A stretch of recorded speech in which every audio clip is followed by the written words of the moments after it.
సజీవ వాక్యం దినదినం అనుదినం.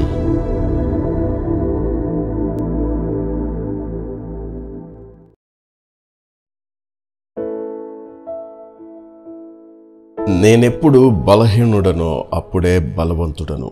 కొరింథీయులకు రాసిన 2వ పత్రిక 12వ అధ్యాయం 10వ వచనం. ఈ వాక్య భాగాన్ని అపోస్తులుడైన పౌలు తన శరీరంలో ఉంచబడిన ముళ్ళును గురించి చెబుతున్న సందర్భంలో వ్రాసుకొచ్చాడు.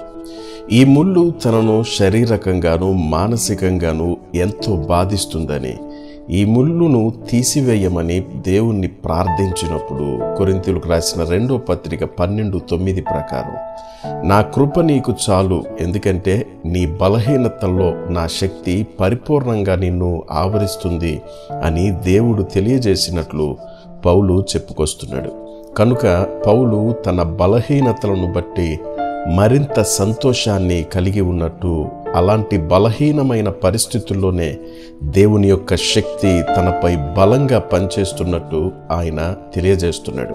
అందుకే నేనెప్పుడు బలహీనంగా ఉంటానో అప్పుడే బలవంతునిగా కనిపిస్తాను అని, దానికి కారణం నన్ను శక్తి చేత నింపుతున్న దేవుడే అని పౌలు బలంగా నమ్ముతున్నాడు. అనేక మంది క్రైస్తవులకు ఓదార్పును, విశ్వాసాన్ని, నిరీక్షణను కలిగించేట్టు తన సొంత అనుభవాలను జ్ఞాపకం చేసుకొస్తున్నాడు పౌలు. ఈ అనుభవాలన్నింటిని బట్టి మనం ఒక విషయాన్ని స్పష్టంగా గమనించవచ్చు.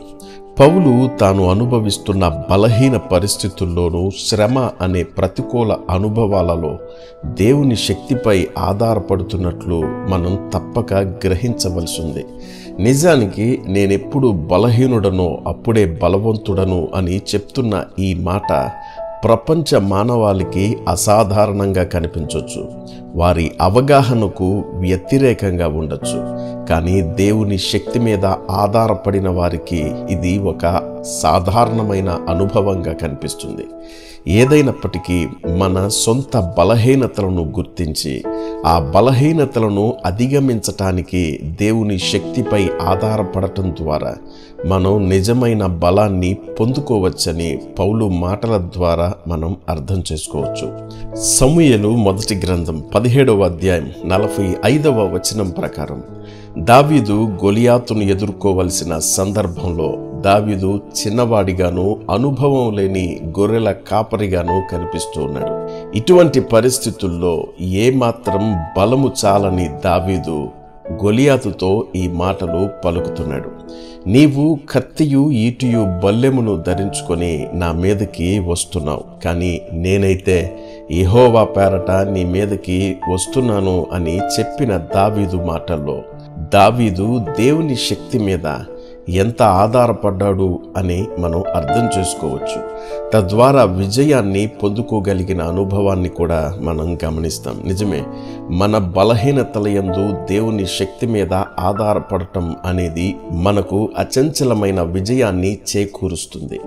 దేవుని శక్తిని మన జీవితాలలో పరిపూర్ణం చేస్తుంది. కనుక మన ప్రతి ప్రతికూల అనుభవాలలో, బలహీనతలలో దేవుని శక్తి మీద ఆధారపడదాం. తద్వారా విజయాన్ని, ఆశీర్వాదాన్ని అనుభవిద్దాం. అట్టి కృపలో దేవుడు మిమ్మును దీవించి ఆశీర్వదించునుగాక.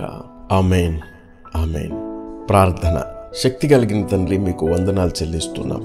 మా బలహీనతల్లో నీ శక్తి మీద ఏ విధంగా ఆధారపడి ఏ విధంగా ఆ పరిస్థితులను అధిగమించి విజయం పొందుకోవాలో మాకు మరొకసారి జ్ఞాపకం చేసినందుకు వందనాలు చెల్లిస్తున్నాం. పౌలు వలె, దావీదు వలె ప్రతికూల అనుభవాలను అనుభవిస్తున్నప్పుడు మా బలహీనతల్లో మీ శక్తి మీద ఆధారపడగలిగే కృప ఈ ప్రార్థనలో ఏకీవించిన వారికి మాకు అనుగ్రహించమని వేడుకుంటూ నజరేయుడైన యేసు శ్రేష్ఠ నామమున ప్రార్థిస్తున్నాము తండ్రి. ఆమేన్, ఆమేన్.